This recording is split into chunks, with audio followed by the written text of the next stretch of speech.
Welcome back to the Fireside Chat on the Everyday Athlete Podcast Network.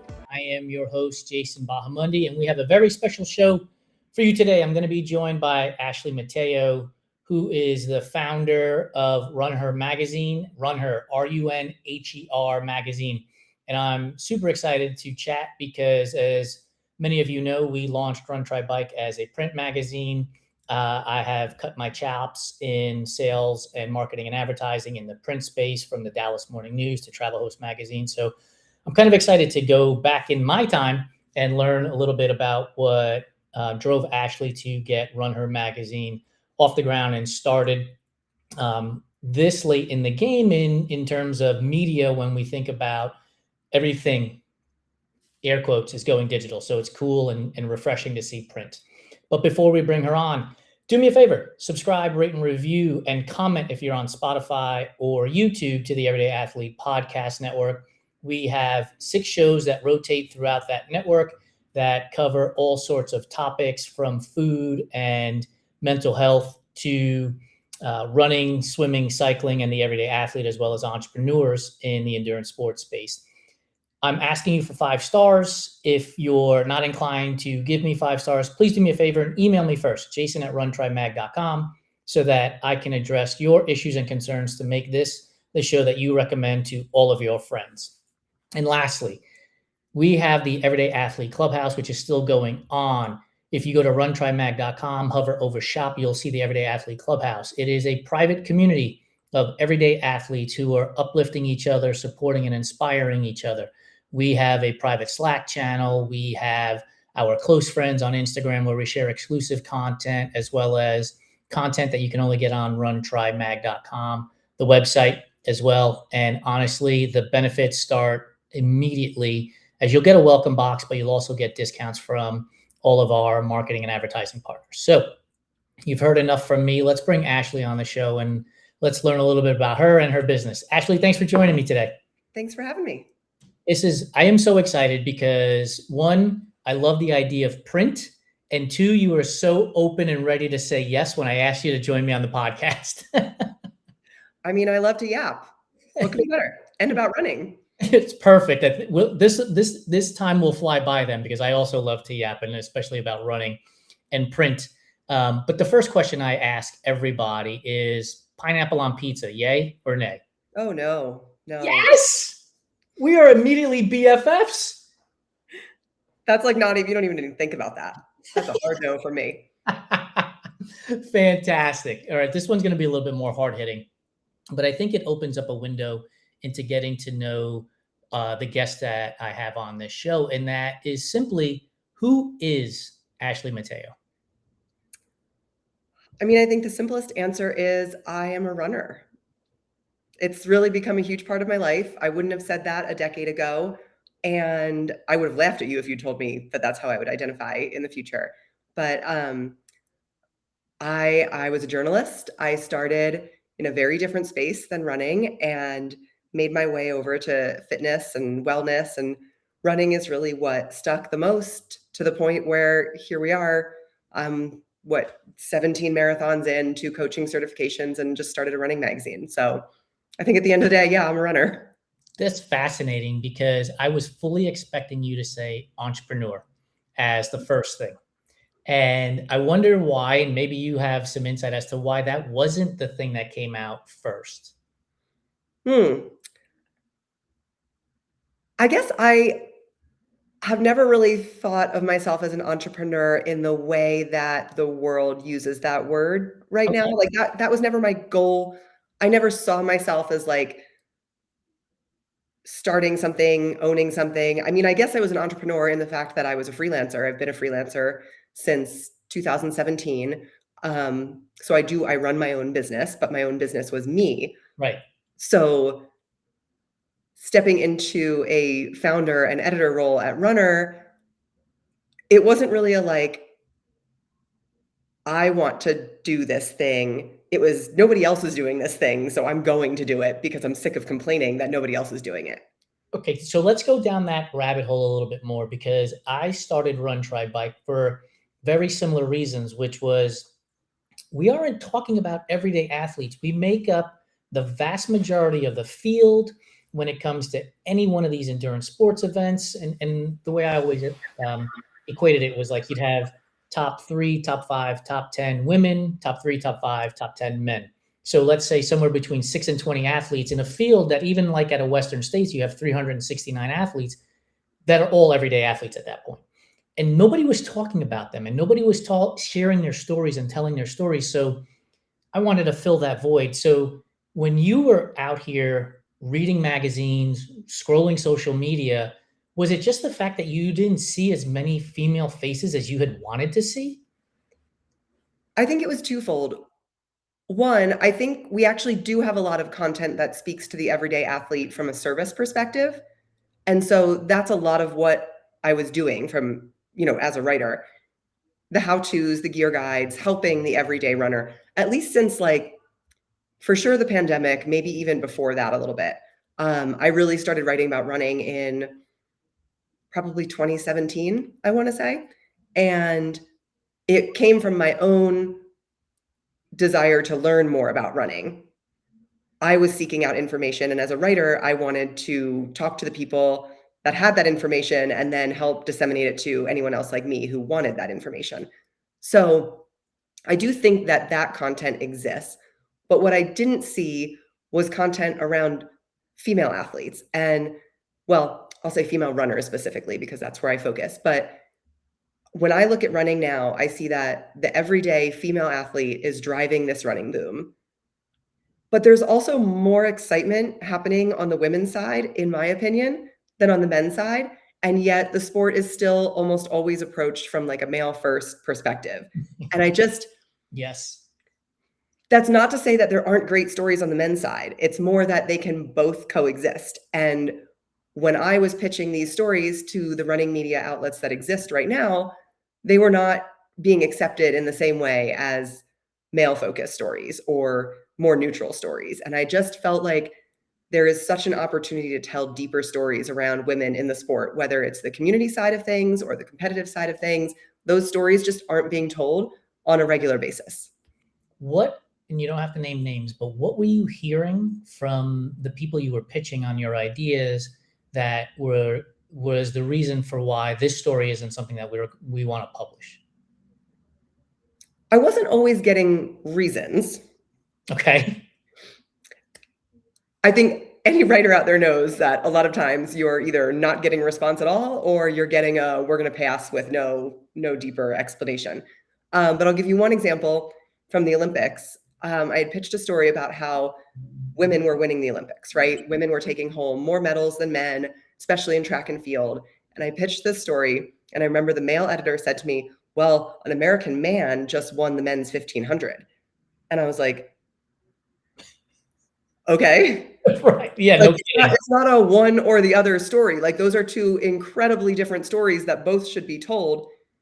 Are you telling me you only have space or budget for one of those stories and you're going to go with the American man story?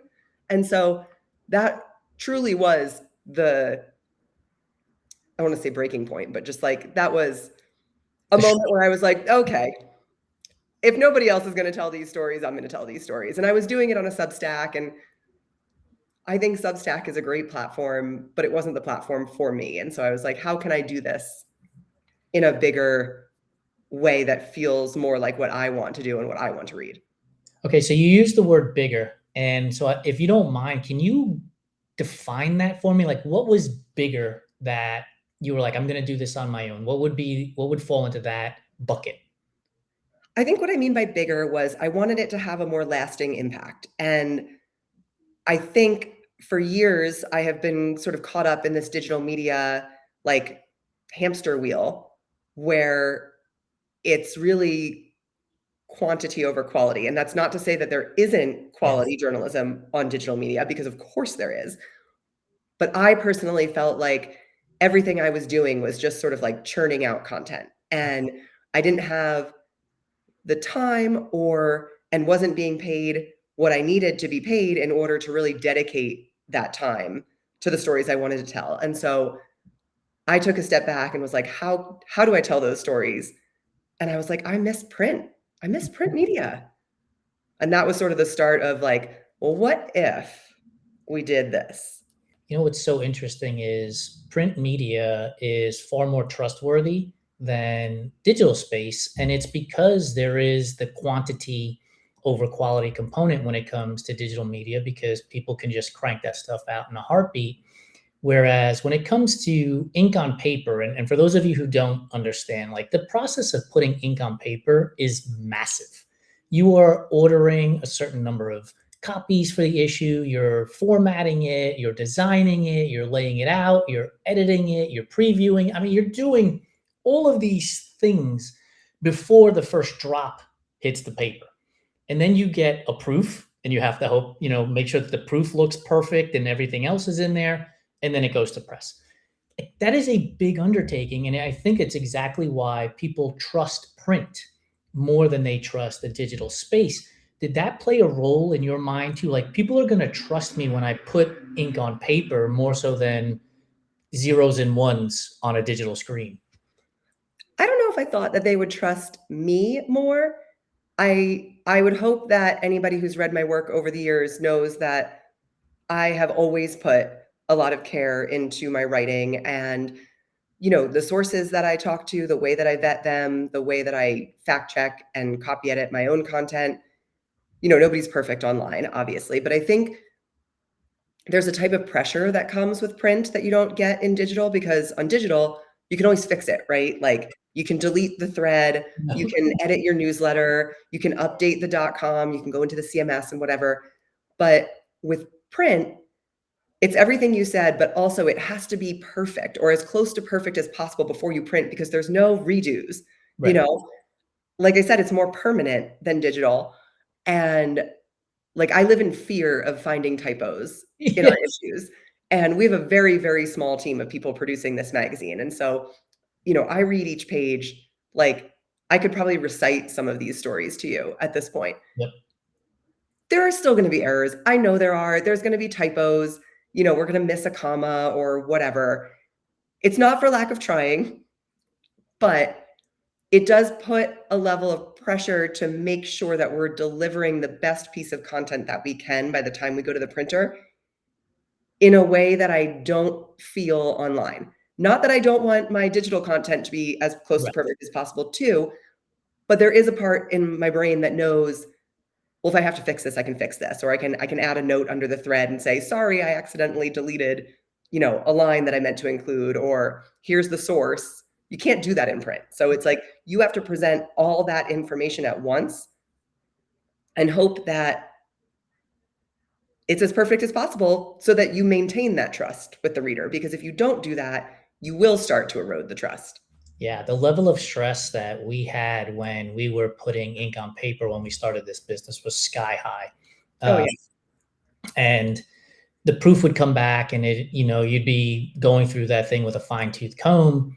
And then even though you've done it multiple times, when you hit the submit or, make the phone call to the printer, like, okay, it's go time, there was still that anxiety that was sitting there, that I was hoping that I wouldn't get an email from somebody and be like, oh, this is incorrect on page 32, even though you've looked at page 32 100 times. I don't know that there's anything that can compare to that stress, honestly. No, I mean, it is so physically and mentally and emotionally taxing. I mean, I sound like this because we just shipped issue 3, and my body was in survival mode until we went to the printer, and now it just, my whole immune system collapsed. So here we are. But it's an all-consuming couple of weeks before you send that to the printer, because, like I said, there are no do-overs. There's no oops, can we make one last minute change? No, it's once it's with the printer, it is out of your hands, and those thousands of copies are getting printed. And if you messed up that comma, well, you're going to have to live with it. Yeah. Please don't email if you see a typo, because if you see it, I already saw it, and I'm already beating myself up about it. Not only that, but the reality is, I've seen on digital spaces for social media, businesses like the Wall Street Journal and the Dallas Morning News, where I used to work, even in their posts, they will have things that are incorrect. It happens, people. We understand it. please don't email us. We've already stressed out about it enough. We don't need extra stress. Yeah. And like, we're all human, right? I mean, like I said, we have a very, very tiny editorial team at this point. We are in extreme startup mode, and we look at these stories so many times, and sometimes your eyes just see what you believe is there because you've looked at it so many times. And so I don't feel that way about factual errors. I mean, that we do a ton of work to make sure that everything in there is as correct and up to date as possible. But the typos, I'm just like, I gotta let it go. Is the reason why you are printing on a quarterly basis because you want to fact check and you want to bring storytelling, sort of like investigative journalism back to what we see, what we used to see years ago, and bring it a little bit back today, where you're able to ask questions and then follow up and ask questions and follow up and put together a comprehensive story, as opposed to trying to crank out, like, I don't know how people put out weekly magazines. Like, that blows my mind. We printed bi-monthly, which was, even that was fast enough. Like, the moment it went to print, we were already on to the next stories. So is giving yourself sort of that time frame of 3 months to do quarterly help with the stress of putting out the business, especially as a startup? I wouldn't survive a monthly publication at this point. Like, that's not even in the cards. We would not be able to do that just logistically. But I think the decision was more about what the reader wants in this day and age from print versus what we want. I mean, yes, I do believe that we need the time to tell these deeper stories. I think you can do that in a monthly magazine when you have the resources and the staff. There are incredible magazines that did that for a very long time. GQ, Esquire, Vanity Fair. But if you look at those magazines, I don't think any of them are publishing monthly anymore. And so I think that actually speaks to the readers more than anything else. Like, I don't want a monthly magazine at this point. We are so inundated with content online that I think that's where we get all of our sort of fast news. And so I think a bigger quarterly magazine, I mean, we're at like 130 something pages right now. Oh. I could see that being even a little bit bigger depending on the issue. We do not expect readers to read this in one sitting. I want you to take your time with it. Like, it's all features. You're not getting one-page stories in there. You're not getting, like, we used to do front of book, like, quick hits where it like took like a quarter of the page or a half a page. And that was more in monthly magazines, almost as, I don't want to call it filler content, but like, kind of. We don't have any of that. They're all like 1,000+ stories in Runner. And so that was intentional. I want all of these stories to be deeper, more reported stories that both the writer takes their time with and the reader takes their time with. Like, again, you are not supposed to read this in one sitting. You read a story, you put it down, you think about it, you share it with somebody, and then the next night you come back and read another one. And it's a nice enough product that it looks nice sitting on your table. You don't just like throw it in your bag. I mean, you can throw it in your bag, but it's also a really nice premium magazine that you can like look at all the time.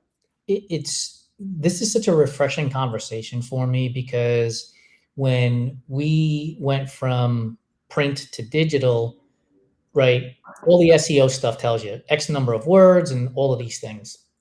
And so we were condensing stuff down, taking stuff out, and there was a lot of stuff I would say was getting missed. And we started to pivot earlier this year, and I thought to myself, we're going to write 1,000 word, 1,200 word, 1,500 word posts on our website, because there's a lot more to say than just click here for X. There's just more to it.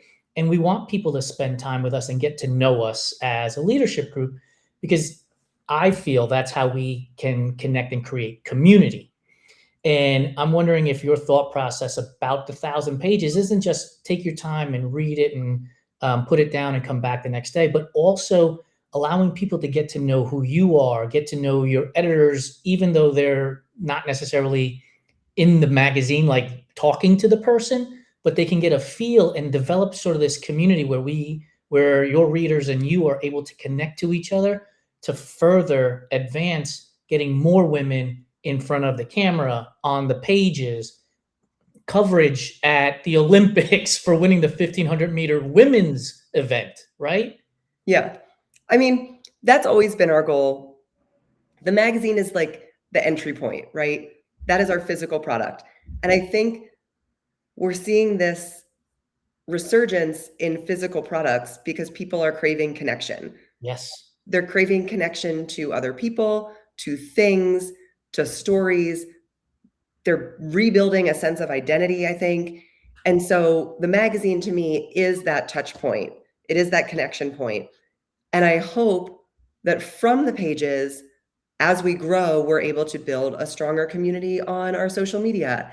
That then leads into video, into live streams, into in real life events. You know, we're not there yet at all, and that's okay. Right. But I think building the magazine through the pages and really communicating like these are the type of stories we want to tell. We are not giving you service in this magazine. We are not giving you gear guides. Not that there's anything wrong with that type of content, but that exists out there. There are other people who are doing that really well. What didn't exist to me was a platform that really centered long form journalism around female runners. And so this is where we're telling those stories. And those stories can look very different issue to issue. But I think issue 3 will be coming out in April. And so I think when you start to line up these issues 1 through 3 next to each other, you'll really get a sense of the types of stories we're trying to tell and what that sort of like underlying thread is throughout each issue. And it really is that storytelling. We get every year for the last 5 years emails from numerous companies. Are you putting out a gift guide? Do you put out a gift guide? Is there a gift guide coming out? Top 10. And I tell them all same thing that you're going to probably be telling them, which is that's not something we do. There are plenty of other people who do it. You can head that way. We're telling stories of, for us, everyday athletes, from all different backgrounds, alcohol and drug abuse and their sobriety journeys and all of that stuff too. And it's because, to your point, like there are plenty of people who are putting out gift guides and by all means enjoy that. Like we want to be different. And I think being different is what's exciting. Do you find that what you're doing is not only different, but it's also what excites you to keep doing more of it? Yes. I think I was very much approaching a burnout point a year or so ago where I was just like, what am I doing here? You know, I have these bigger stories I'd like to tell. I have stories that I think are important to the running community. I cannot find a home for them. I don't love telling them on Substack. They're more than Instagram fodder. Like, where do I tell these stories? And now with Runner, I mean, I'm not going to lie and tell you that this is easy. It's the hardest thing I've ever done. Not easy. But especially those last couple weeks of closing an issue before we ship it to the printer. I mean, it was hell when I did it at Condé Nast and Hearst, and it's hell when you do it as a startup. I mean, it is just like a 24/7, all hands on deck situation. But even coming out of that, when I'm at the tail end of that and starting to look at the next issue and putting together the lineup, getting all the pitches in, I get so excited when I think about like, okay, we just closed this. And now look at all these other great stories that are coming in. Like there's no shortage of stories. Honestly, it's just about finding the right ones for us.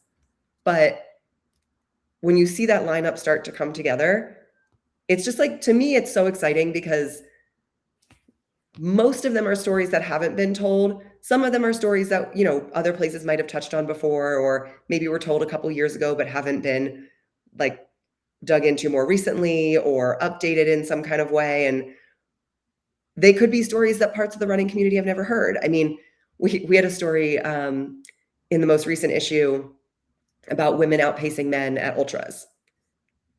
It's not a new story.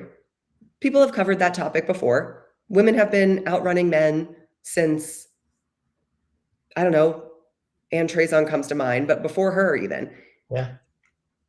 Just because that story's been covered before doesn't mean you don't cover it again. If there's new science, new women doing it, we use the hook of Ann Flower coming in second overall at Leadville. That was how we started the story. And there's a whole new community of runners out there who maybe is not aware of that. And we created a gallery on social media that is by far our most liked and most shared post so far. So, okay, so that story's been told before, but there's a whole part of the running community that either hadn't heard it or still resonates with it. And so it was worth telling again in my book. It's funny because one of the things I have to keep reminding myself is, again, our stories revolve around athletes, and sometimes it's a woman with postpartum depression who found running, or somebody who's on a sobriety journey, or they're BIPOC. And because I'm reading the same stories repeatedly, that doesn't mean that somebody who just bought their first pair of running shoes has ever read this story. And it's like, Right. you have to share that because these are the people that are coming in that are going to want to connect to it and read it. And it is amazing how you have to keep reminding yourself about that.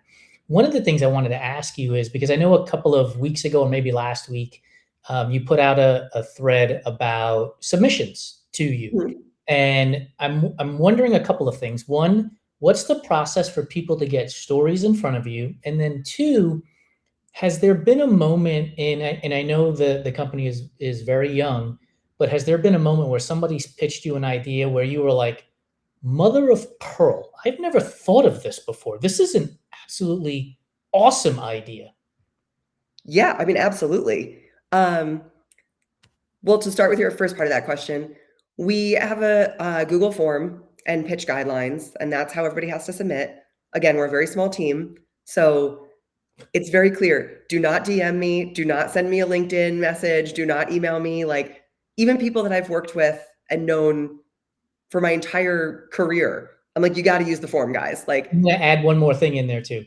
Don't use AI. I've seen her oh, reply. no. We'll get to that. Don't worry about that. I have a lot of thoughts on that. But we are a very small team, and so it has to be organized. If it's, in my inbox and you're like, "Oh, I just had this little idea." I'm like, "No, I'm not gonna remember it. It has to be in the spreadsheet." That's how I go through everything. There have been a ton of ideas in there that I have never thought of, different perspectives, people I've never heard of, races I've never heard of. Um, it's it's been really exciting to see now that people have the issues. So, like, people were pitching for the first issue without any idea of what this magazine was gonna look like, which is very hard. So that first issue was a little we had over 300 pitches, Wow. and I was like, "Okay, a lot of these are service type pitches or gear pitches that, like, we said we weren't interested in these, but people still haven't seen the magazine, so okay." And honestly, issue 2 was a little bit like that too, just because people still hadn't seen the magazine. We were already accepting pitches as issue 2 was, like, being delivered to mailboxes. Issue 3 and issue 4, definitely we've seen better pitches because I think now people have the magazines, they have seen 2 copies of it, and so they're starting to get a better sense of what we were talking about before, which is that sort of underlying thread of real storytelling and just that, like, deeper sense of reporting. I don't wanna publish an essay just for the sake of publishing an essay. Like, I that is awesome that you discovered running in your 50s. That's not what we're gonna publish, not in the print magazine. Is it about women who like, the rising trend of women in their 50s continuing to run? That is a runner feature. Okay. So, I think people are starting to understand what we're looking for now. And for the 4th issue, which we just, finalized the lineup on, I definitely had some really interesting ideas on some topics that in the past I'll give you an example of, like, women's safety. We know 92% of women feel unsafe when they run. That's not a story. That stat is from 3 years ago. How are you gonna dig into this stat? What is the real story that you're telling? That's a statistic. Right. Are you gonna go deeper? And so, for the first couple issues, I was just getting a lot of, like, women feel unsafe when they run. I'm gonna look at why women feel unsafe when they run. That's not the type of story we're looking for. For issue 4, I got a couple really interesting takes on the safety issue in running right now. And a couple of them, like, weren't feasible, but we assigned a couple, and I'm really excited to see how those turn out. But looking at the business angle of it, like, what can actually be done to change the statistic instead of just explaining the statistic again? You know what I mean? Yeah. So, but I will say we have gotten a lot of AI pitches. A lot. And I actually, saw the thread. I've seen a couple other editors at indie magazines talking about this, so that has made me feel a lot better. It's not just us, but it's starting to get really easy to tell. You Mhm. know, there's like a vagueness to the pitches. There are certain words and phrases that pop up over and over and over again. You mentioned on Threads, the one that I've seen, I Quiet. think I saw it 18 times in the pitches this go around, the word quiet, a quiet revolution, a quiet shift, quietly transcending, like just phrasing that you don't really use. Right. And I don't know, they just, you get this sense when you read it that it's not coming from a person. Yeah. And that's not to say that the person pitching it doesn't exist, although I do think there are some bots out there that are pitching ideas. But I can just tell when somebody has run their pitch through an AI system. And I've gone back to a couple of them and been like, well, I've never heard about, these safety protests at UTMB or this hotline that this group has set up. Can you send me a link to that or tell me more about this? And they can't answer. Yeah. So I'm not just blanket saying that these are AI. I Yeah. have followed up on some of them, and the responses have not convinced me that I'm wrong. One of the things I want to go back to with regards to the safety, and this is for the men listeners out there, like go read the publication when it comes out about women's safety and women running. Um, because I'm telling you right now, Ashley, like we as men, I'm putting myself in this category. We will say we support women, we want women to feel safe, and then oftentimes men will turn a blind eye to it and ignore it and do nothing about it. So I'm asking men, go read these publications, go talk to women about what makes them feel unsafe, and then start making the change because women can't do it on their own. It starts with us as men. um, my wife told me one day we were running when we lived in Seattle that I would pass an A-frame that was in the woods. And she was like, did you ever see that before? And I was like, I had zero idea what you are talking about. I've never seen this thing. And we walked to it and it's literally 6 feet off the path. Like I was blind to it because I didn't fear for my safety. So I wasn't looking around. And sure enough, she was like, somebody could be sitting in there waiting as a woman passes by. And that's when it clicked. I was like, I'm not paying enough attention to this stuff.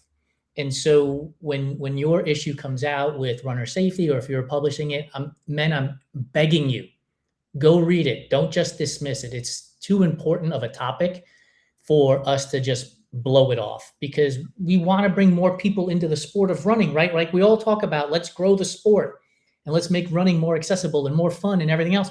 And then half of us, 50%, are looking the other way when it comes to this topic. So I Yeah. don't know how you don't put like every article in there about runner safety and female runner safety, honestly.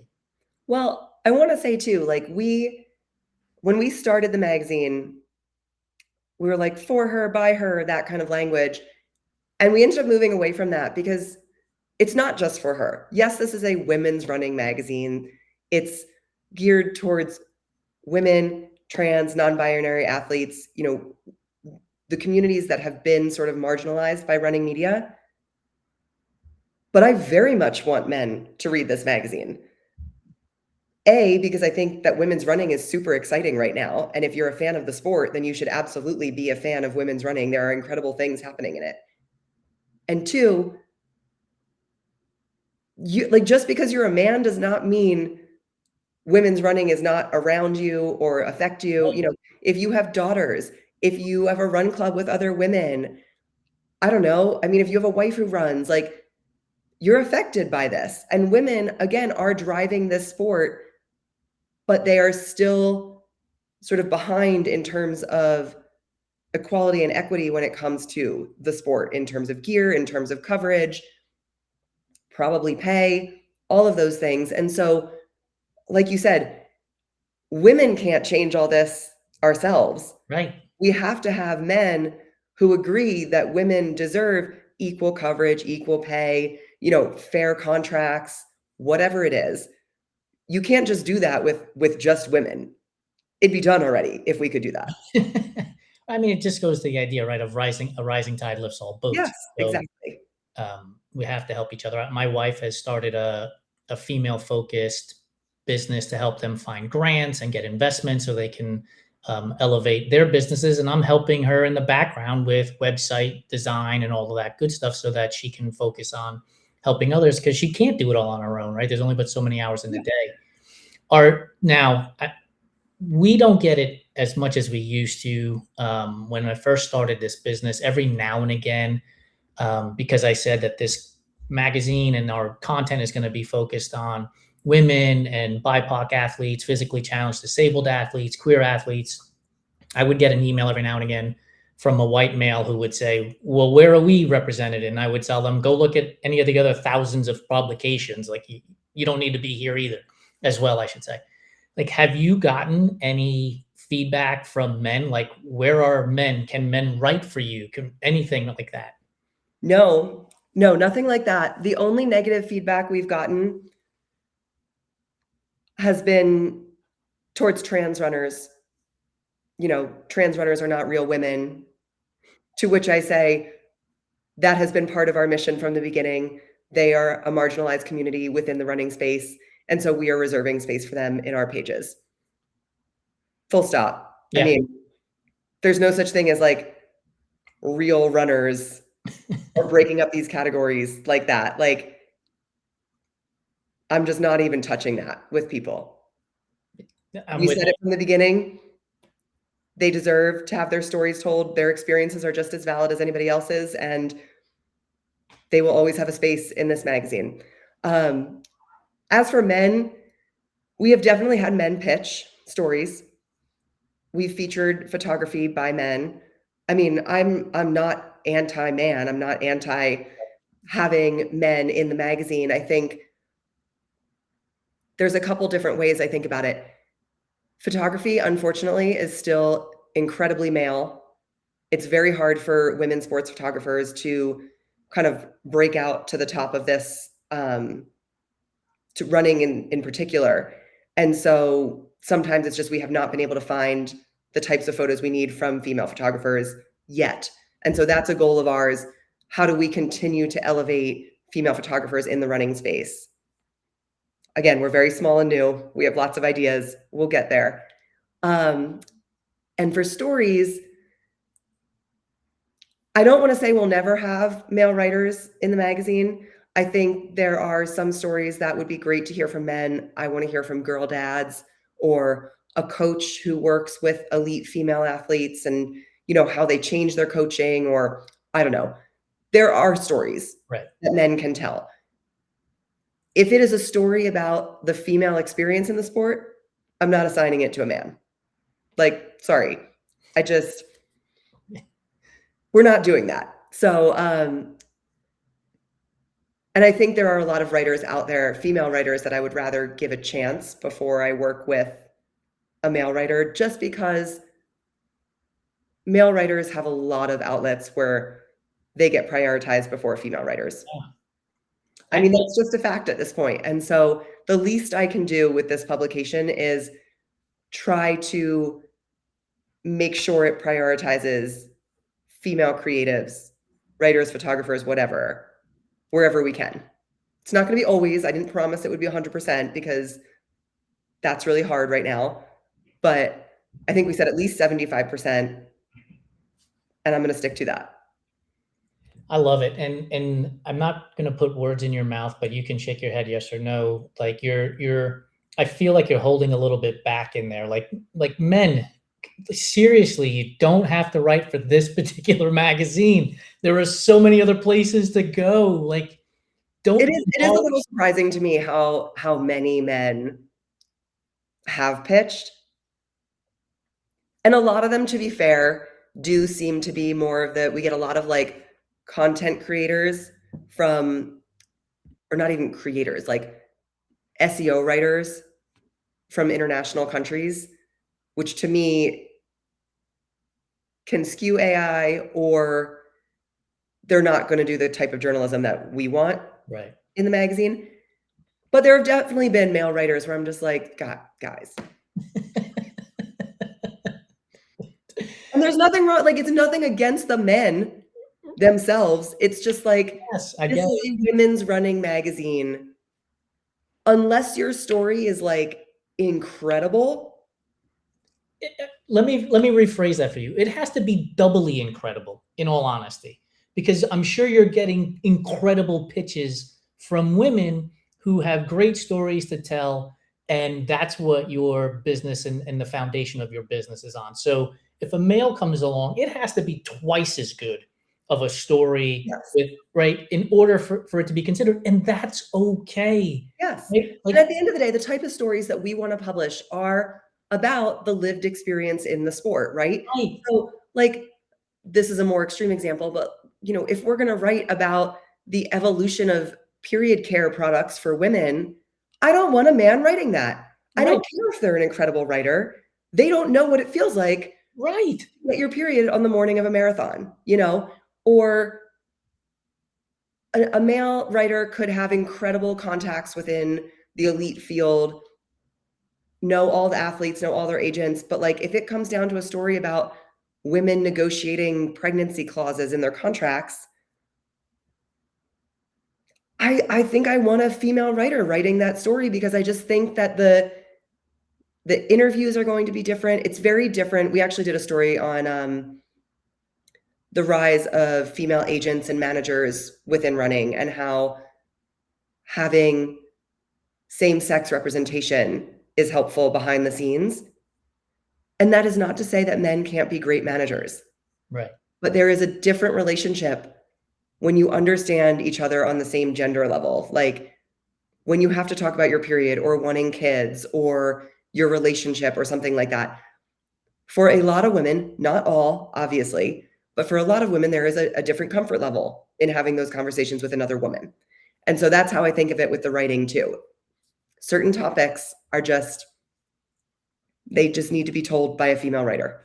Yeah, like I remember reading an article, or maybe she was in a video of Dawn Staley, who is the basketball coach at the University of South Carolina, talking about who she's recruiting and how the parents of the collegiate athletes and the collegiate athletes themselves grow with her because she is a African American woman who grew up in, I believe, Philly, and so there's like this connection to getting Black American athlete females from cities to want to play with her because she can talk to them because she's got that lived experience.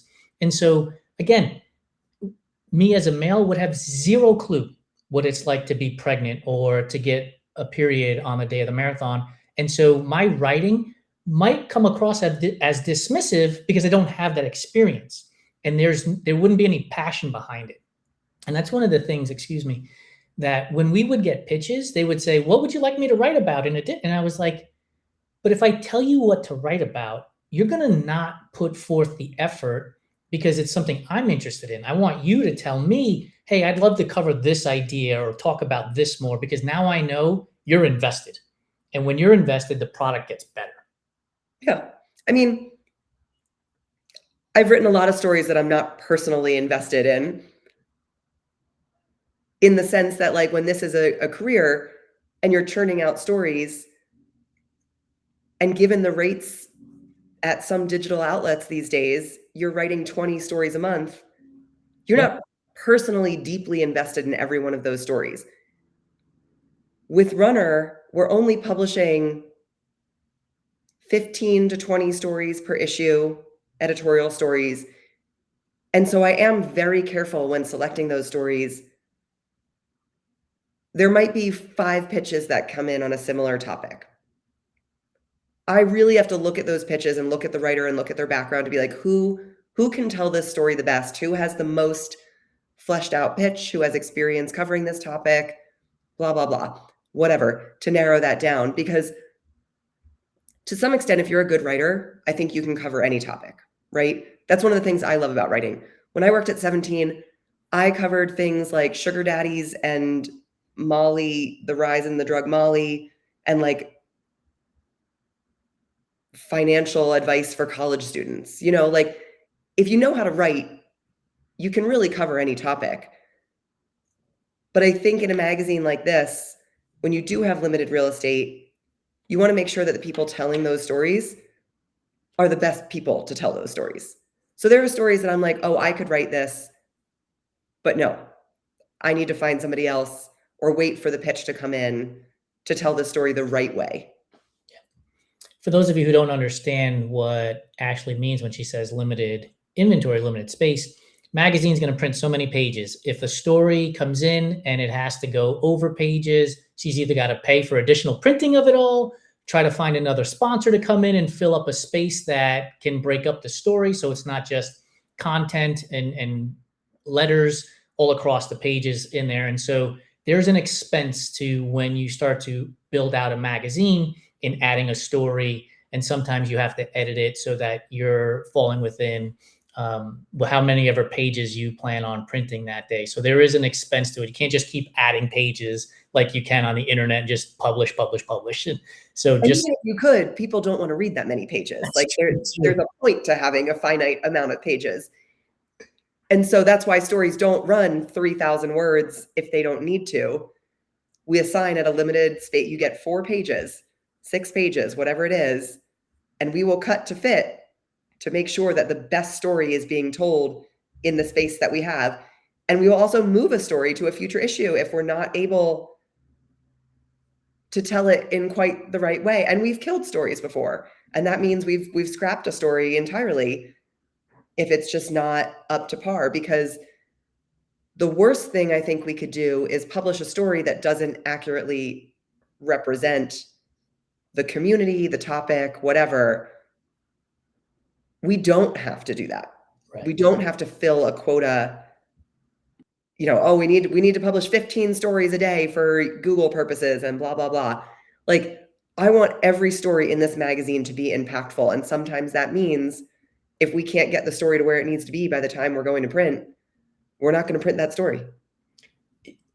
I have a economics background. And so the idea of limiting the supply, which is what you're talking about, and it can create an increase in demand. And it blows my mind that in today's digital age, we have forgot about that simple law of economics, where now we're just oversupplying. And then we wonder why isn't anybody reading this? Well, it's because you've got 50,000 people publishing the same thought process on the same topic on the same day. Whereas now, if you're taking the measured approach, this story on this day at this time, and now this story doesn't work, and you're limiting that supply, that just creates demand. It blows my mind how we have lost the theory of economics due to the digital age.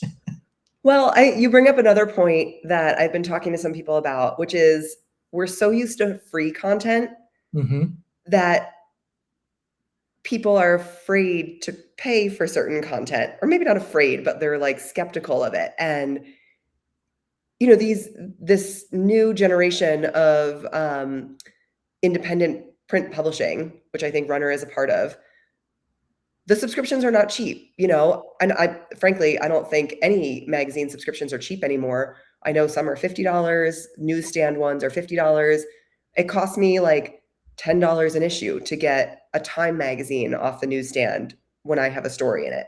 And so people are like, oh, $70 for the year. I don't know. Do I really want to subscribe to this? And my answer is, I think you need to invest in the kind of content you want to see in the world, right? And we have a lot of conversations about how women deserve equal coverage. They deserve more, just more. And to do that, you have to invest in that content. I mean, it is a lot of work to produce this magazine. And we're doing it with the bare minimum people, the bare minimum resources for now. Obviously, I hope that grows as we continue to publish issues. But, we're a startup. We crowdfunded on Kickstarter. And the demand was there. I mean, we went double our goal in 60 days, which is incredible. But that momentum has to continue, that's not enough to sustain a business. And I just think about how much runners spend on race registrations and super shoes and all that. And there's nothing wrong with that. Get your Alpha Flies, get your Audios Pros, whatever. But don't then complain to me about $70 subscription cost, when at least with something like Runner, you are investing in building a platform that is dedicated to serving female athletes. And I really believe that that's the kind of thing that the running community needs to invest in if we want to see change across the sport. I'm not saying Runner is going to change the running community tomorrow, right? But we have big goals for this, and to get there, it does take investment from the running community to believe in us, to support us, and to support the kind of storytelling that we want to deliver and that the women's running community deserves. I think if I'm doing the math correctly, 4 issues a year, 15 stories, give or take, 1,000 words per story, give or take. You're producing 70,000 words. If you're charging $70, somebody's paying. You're not even counting the advertorials. Yeah, of course. But that's what I'm saying. So you're 1/10 of 1 penny per word. Like, that's an easy investment, people. $70 all of a sudden isn't expensive. We have really, from day one, I mean, I've been a freelancer for a decade, almost a decade at this point. It is so important to me to try to pay writers fairly. I get all the job newsletters for freelance, assignments and things like that. And, I see outlets paying $200 per story, per 1,000 word story. That is not livable. Like I said before, I used to do the math. I mean, I would have to make, and not getting that rate, but a minimum of $500 per story, 20 plus stories a month, pre-tax, because that's not taxed. Right. So we have really tried to commit to fair rates for our writers and photographers, because I want those writers to be as fairly compensated for their time as they can be at this stage in our business. We're not where I want to be. I want to pay writers more, but again, we are still building. Yeah. But I know that we're paying better than other running media right now, and that's important to me. One of the things that we talked about in the green room, and I want to make sure we touch on, is because you are a quarterly publication, there are stories that are happening within the 3 months that your issue is out. For example, in the last week, the running community has lost its ever-loving mind with regards to running a 2:57 marathon and starting at 4 a.m. is greater than charity runners. And then here in LA, the 18-mile off-ramp for people and runners losing their minds over those folks getting medals. Are there moments where you're like, I wish we could produce a magazine right now, because this topic would be something that I want to discuss, not so much to get into the rage bait concept, but to discuss about running community and elevating the sport of running for women. And now you have to wait, or you're just talking about it on Threads or somewhere else. I mean, a lot of those conversations, I don't even want to dignify with deeper content. So no, I don't wish that I could produce a magazine in that moment. I think when I think about those conversations, what it really comes back to is what we're trying to do with the magazine, which is people experience the sport in different ways, and that is okay. That is really what we're trying to do with Runner. We have 3 pillars: culture, community, and competition. We're going to cover the elite runners, but we're also going to cover the LGBTQ groups or the immigrant run clubs and how they provide community. We're going to cover the culture of gear testing and why women lead those processes, or where women are still not being considered when it comes to gear, or whatever types of stories. I actually responded to somebody this week. They said that they did not feel represented by the cover of issue 2 because there was makeup and nail polish on the runner. There is a huge moment right now of women embracing beauty during running, both at the professional level and at events. I was just at an Adidas event where they were doing nails. I was at a Nike event this summer where they were doing makeup and hair before the race. Running is about self-expression. And so one runner may not see themselves in that story, but they might see themselves in the story about the gutting of track and field at colleges and universities across the country. I do not expect every runner to see themselves in every story we publish. I mean, frankly, if you did, that'd be weird because we're covering all kinds of topics, right? But a lot of these conversations that happen on threads, like, it's okay if that's not how you experience running. Right. Like an example I was using this weekend related to the 18-mile thing was like, I'm not a Disney runner. That's not for me. I've done one of the races with a friend and it was fun, but it's not my kind of racing. But I recognize that that is a huge community in the running space and they love it. And that's awesome. And I hope they continue to love it. Like, it has no bearing on how I experience running. And so when I look at something like the 18-mile controversy, it's like, why do you care?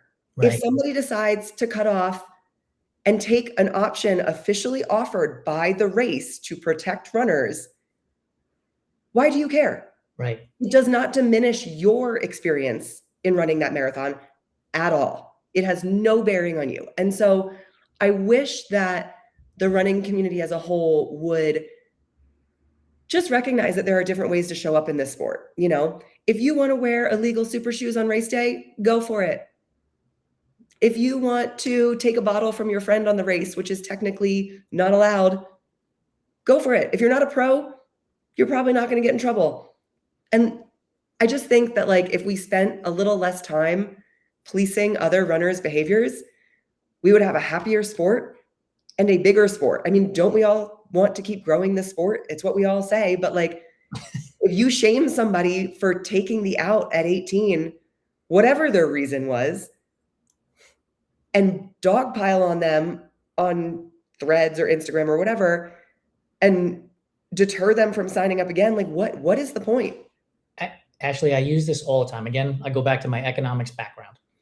If you have 100 people, and let's say the race is charging $10, so they're making $1,000, covers their expenses and everything else, and you dogpile on people, and those 100 people become 90, they can no longer charge you $10 a race because they have to hit that $1,000 threshold.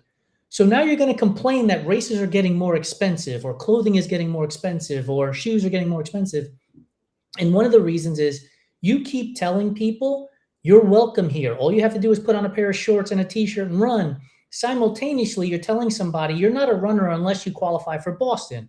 You're not a runner unless you finish 100 miles. You're not a runner unless you do X or you do Y. How dare you call it a 5K marathon? Like, get over it. Who cares? And that person starts to drop out. And now the races and the clothing companies and everybody else is still having to hit a threshold to keep their business profitable and capable of servicing the community. They have to raise prices. Like, it really is simple economics. Well, I think that's one of the other pet peeves I have about a lot of the complaints we see on social media. You know, just start the race earlier, or what's another one?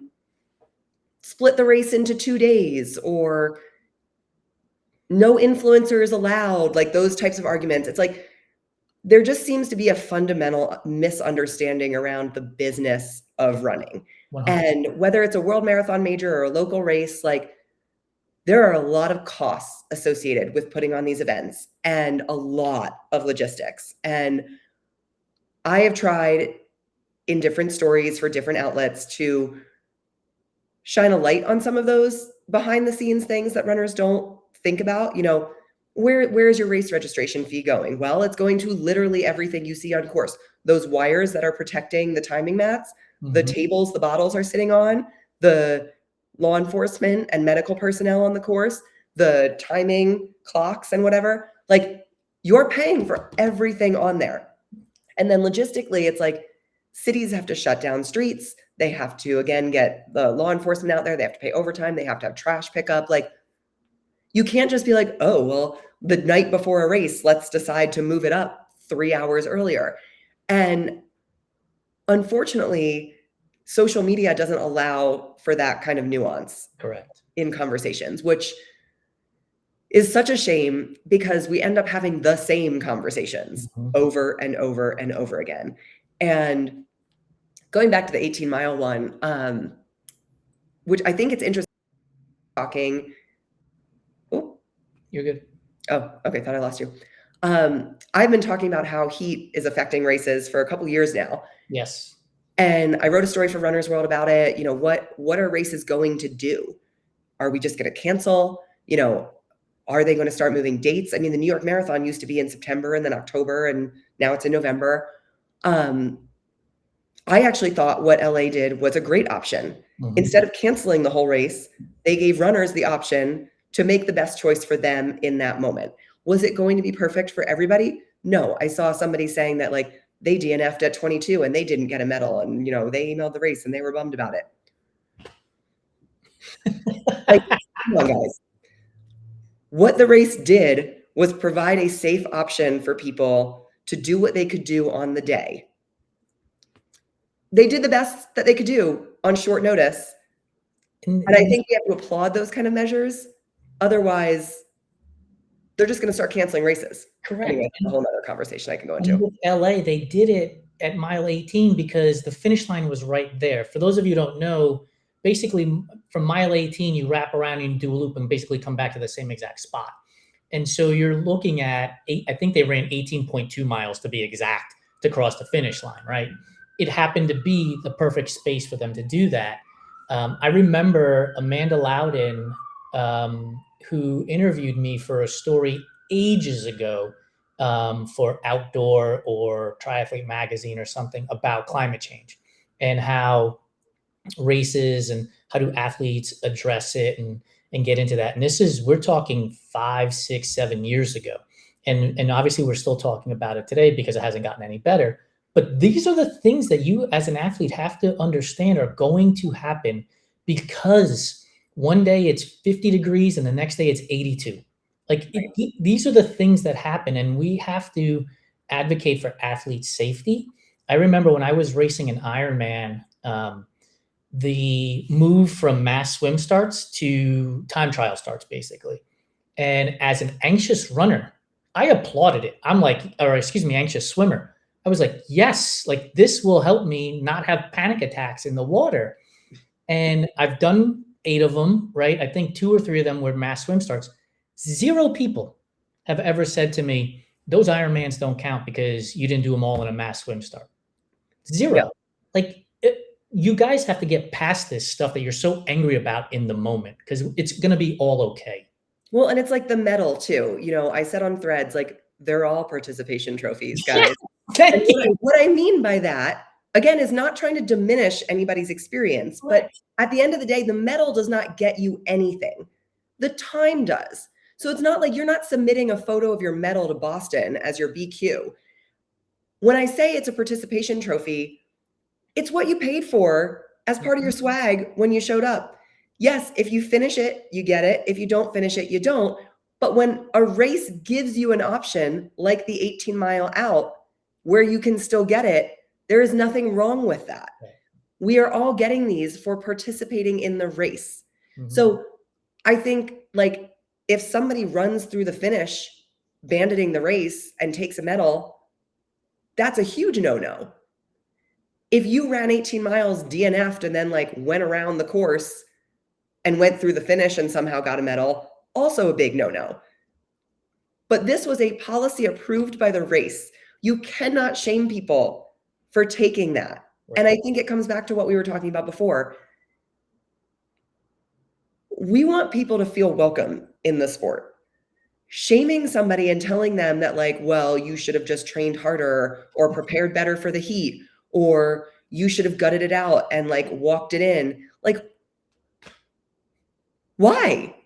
Who made you the judge and jury of these runners? Like if somebody decided that like 18 miles was what they were capable of that day and they took the race approved out, oh my God, leave them alone.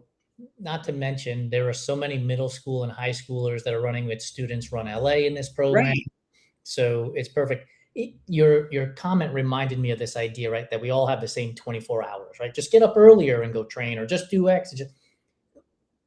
One of the biggest lies in our sport is that we all have the same 24 hours. And no, we don't. Some of people are working 2, 3, 4-hour jobs, Some of us have launched businesses and we are focusing so much on that. And some days we just can't get out to run because we have a deadline that we have to hit, before thousands of dollars get spent on ink on paper.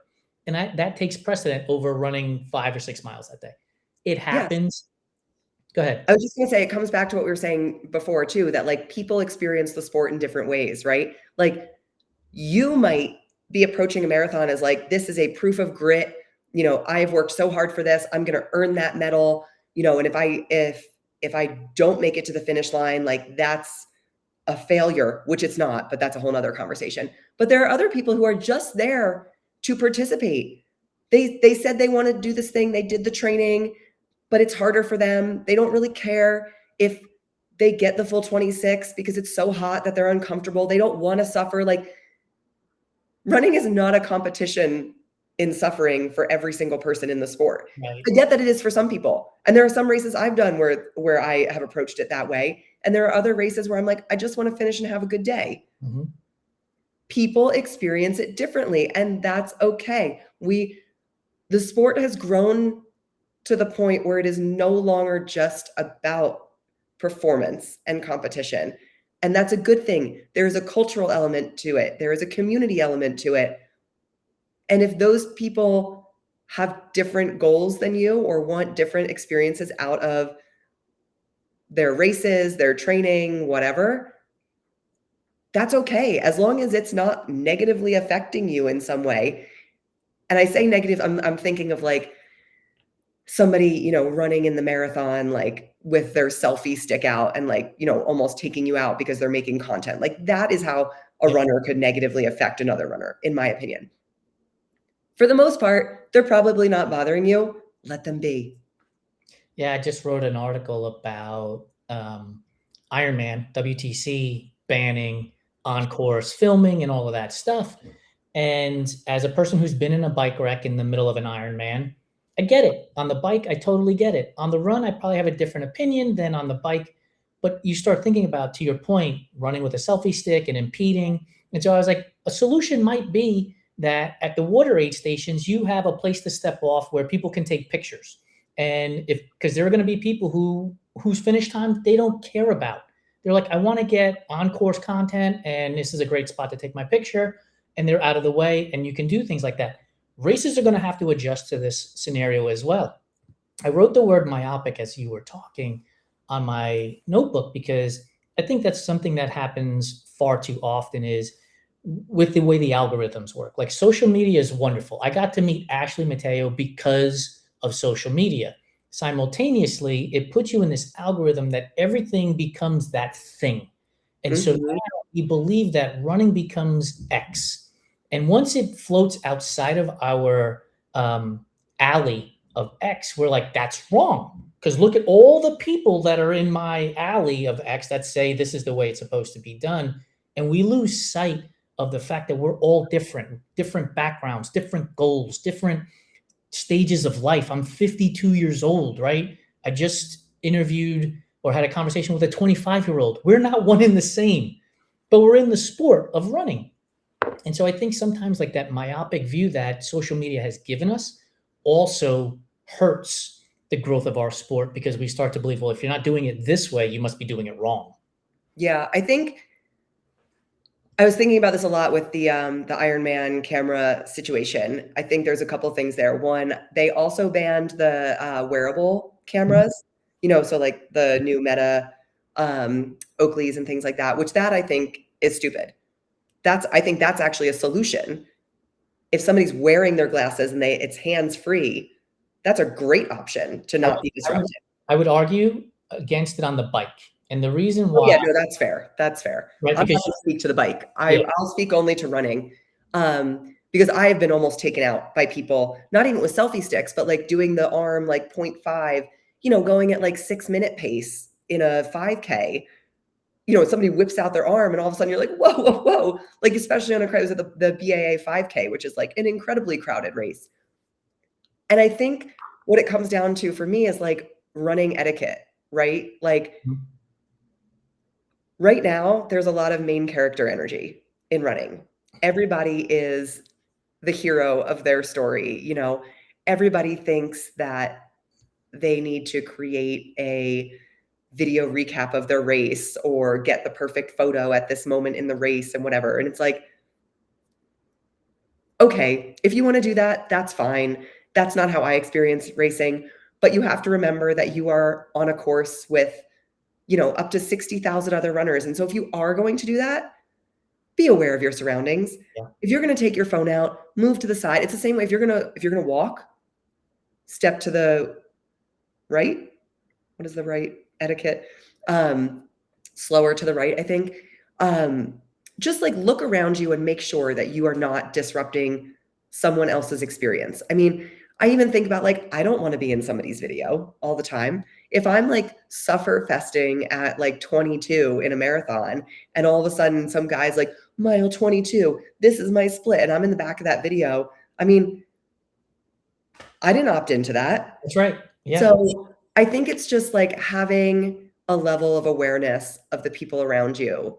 And if you want to do those things, that's fine, but make sure you're not disrupting somebody else's running experience.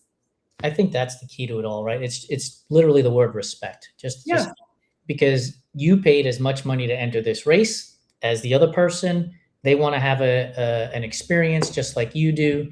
And so just be cognizant of the world around you, because it doesn't, I hate to introduce this concept, but the world does not revolve around you. I mean, you're exactly right. We all, this brings in like the charity runners but like no one is entitled to a race experience. Just because you ran a 2:57 does not mean you deserve to be there more than somebody who raised $10,000. Right. That's something that comes up a lot. If you paid your entry fee, you deserve to be there and you deserve to have the experience that you want on that race day, however much it's in your control. And I think if we as a community all showed a little more respect to each other, yes, we would have better experiences overall. And that is true on the race course and it's true on social media. Like I made a joke about the 5K marathon before. Like, why do we care if somebody calls it a 5K marathon? It does not matter. I've said this in conversation too, right? If you call it Hoka 11 or Hoka One One, I don't think Hoka really cares as long as you're buying the shoe. Right. Right? Right. They're not running around policing how you pronounce the name as long as you put cash on the table and purchase the shoe. So for us to be policing their brand name makes zero sense to me, like zero whatsoever. No, I feel that way because RUNHER Magazine is runner, just runner. But a lot of people are saying run her. Right. I'm like, you know what? Whatever. Call it whatever you want as long as you buy it. I could talk to you all day. Do you have a few minutes for we call them rapid fire food questions, but take your time to think about them if you need to. Sure. Awesome. Okay, you already answered pineapple on pizza in a uber positive way, so we are BFFs right out of the gate. The next one is candy corn a real candy or is it earwax covered in sugar? Oh, I wouldn't eat it either way, so it doesn't matter to me. Peeps. Do you have an opinion on Peeps? I don't. Good for you. Yeah, I don't. I don't celebrate Easter, so it was never a thing for me growing up. And as an adult, I'm like, no, I don't have interest in it. This is making me sound like I don't like candy. I do, but I'm more of a chocolate girl. We're getting to that. Okay. Oreos. Are you an Oreo OG fan? Double stuff, loaded, cakester, or thins? OG. Honestly, I could even do without the cream in it. Just the wafer. Just the wafer. I mean, I'll eat the cream, but sometimes I like twist it, eat the cream, and then the cookies. So you're not a dunker then? No. Straight wafer. I love it. Red velvet cake. Is red velvet a real flavor or is it just chocolate cake dressed up to go to the prom? I really like that description. I think it's an actual flavor. Like it tastes different to me. So I'll say a real flavor. Yeah. If you go to a bakery and talk to real bakers, they use alkalized cocoa and all of these things that actually separates it. But if you go to like the grocery store, the sheet cake they're just using red food dye. They are absolutely not all the actual ingredients in there to make it taste like real, like from a real bakery. Never thought about it that much, but yeah, I'll go with real flavor. Welcome to my brain. You brought up chocolate. Your favorite chocolate candy is? Reese's. And are you a person who is straight cups, or when the holidays roll around, you're like, I got to get the egg and the bunny and the heart? I And actually like the Reese's sticks the most. okay, Have you ever had those? I have not. That's like my go-to.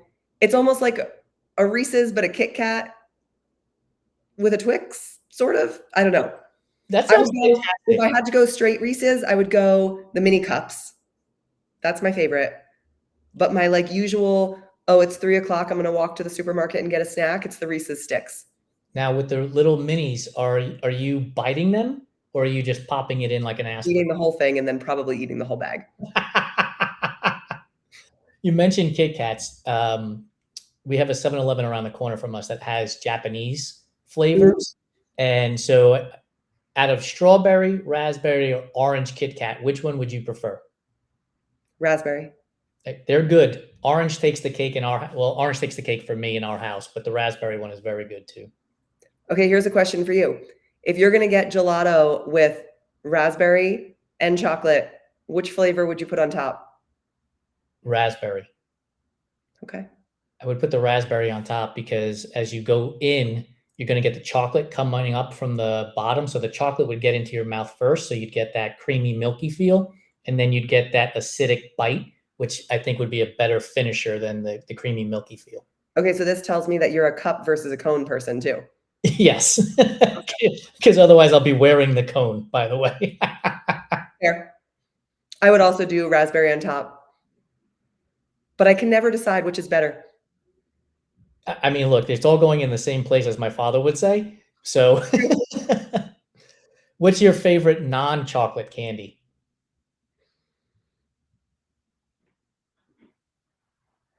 Oh, that's a good question. I don't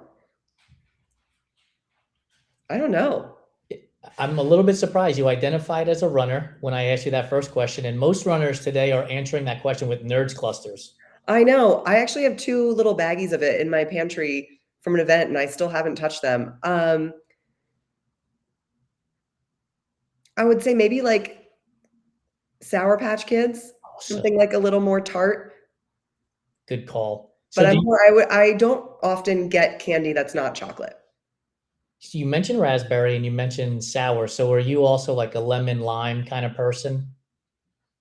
I would say I'm more like berry flavors, Okay. but then lemon lime, like I've been drinking a lemonade this whole time. The 7-Eleven also sells Oreos that are Japanese flavors, and they have a raspberry. Japan is unmatched when Yeah. it comes to that kind of stuff. The Oreos they have are raspberry blueberry that I've gotten, and they're so good. They are fantastic. Okay. Favorite flavor of ice cream? Now it can't be raspberry chocolate gelato. That is my favorite flavor of ice cream. Or chocolate. But I would go chocolate. Straight chocolate. So would chocolate cake be your favorite flavor of cake too? Yeah, I would go brownies over cake. Okay. Oh, perfect. We end every show with this question. Thank you for leading into brownies. So a tray of brownies has just come out of the oven and it's sat on the counter long enough for it to cool down so you can cut it without making a mess. Are you corner piece, edge piece, or center, mostly ooey gooey piece?